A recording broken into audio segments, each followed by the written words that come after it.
Saturday, June 14th, I think. Let's see, 13th, 14th. Nope, today's 15th.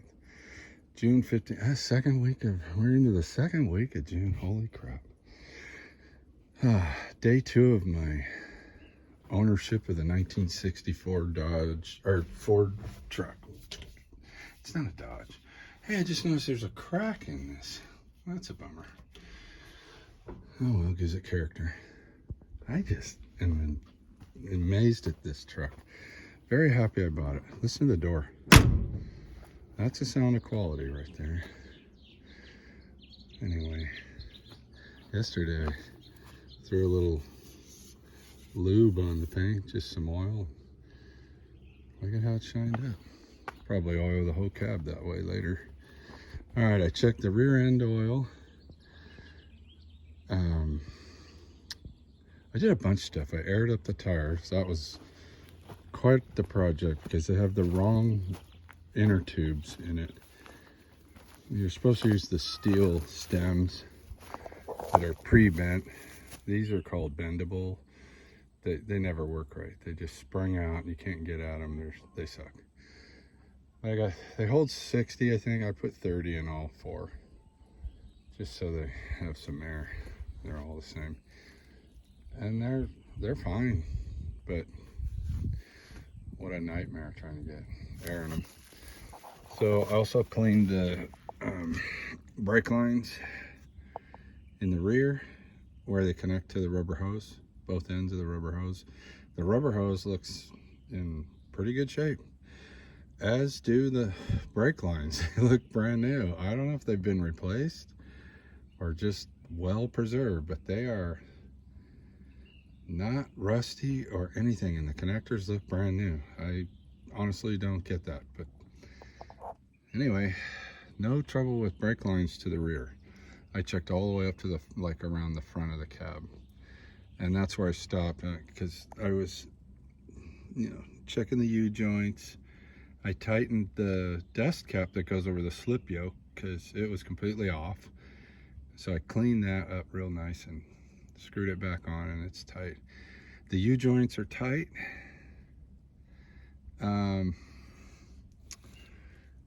Yeah, it's, I'm trying to think. I don't want to leave anything. Oh, so the PTO,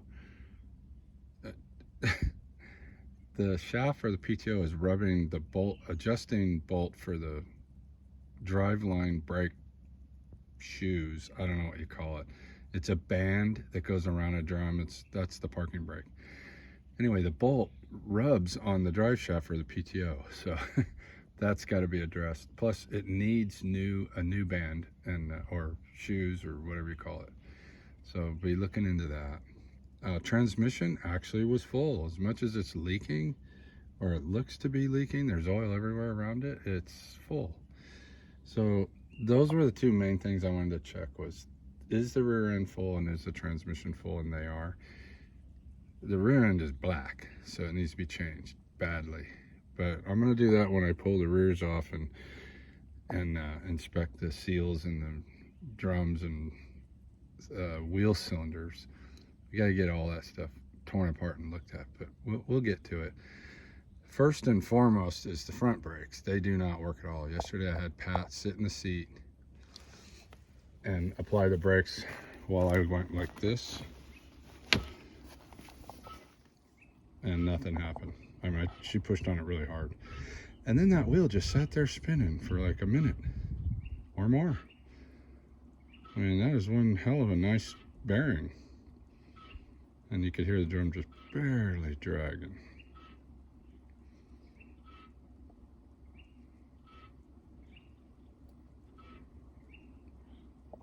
I checked the kingpins for movement. There's no movement in the kingpins. Another, surprise for a 60-year-old truck. The kingpins are in great shape. Probably been done before. The springs and the spring hangers are all perfect. It's fucking amazing. Just amazing. Shocks are leaking. I think the shocks started leaking on the ride back from when the tow truck brought it, because it was fresh. Look at that wheel, how long it just spins. There, it's out of balance. It's really heavy right there, and then it gets right where the valve stem is. Watch, here it comes back around. Heavy, speeds up a little. Watch it slow down. Yeah. Trying to go back. Yeah, the valve stem. That thing is seriously balanced. Look at the valve stem is trying to stay at the bottom. Watch it go back down. Wow. Amazing. Good bearings. Other side's the same way. Look at that bumper. I guess it got hit right here. So it bent the license plate, but it didn't really bend the bumper. Just a little bit. It's bent in just a little right here. Just a teeny tiny bit, but mostly it just damaged the, I think it pushed the bottom in a little. So, not even sure it's worth fixing, but I may take it off and put it in a press and try and press it back. But other than that, look at how straight the bumper is. Look at the grill. It's like, it's fantastic. It's a little pushed in right here, but not bad. Just a little right there. It looks like something went dunk and pushed on it. Probably just, nah, everything's so solid, you can't just pull that back out. I'm gonna leave it. It's not that big a deal. This one, the brakes are a little tighter. Not much though. Just enough to drag. So I'm pretty sure those brake lines are collapsed. Completely swollen up and incapable of pushing fluid. So we're going to the auto parts right now. Listen to this door. It's so freaking awesome. All right. Is there anything I haven't covered? Look, it comes with these original triangles. They're not triangles. I'm so used to calling them triangles. These are not triangles. What's this? Little vent door. Oh yeah. You want the heater on? Open the door. Want it off? Leave it closed. How funny is that? I don't even know what that's for. It's not, that's the heater, but I don't know if I just described it right. Maybe that's for fresh air. You close off the heater and the vent comes in from the side. Oh, it's full of leaves. Gotta get those out of here. It's better than mouse shit though. This is for an optional vent.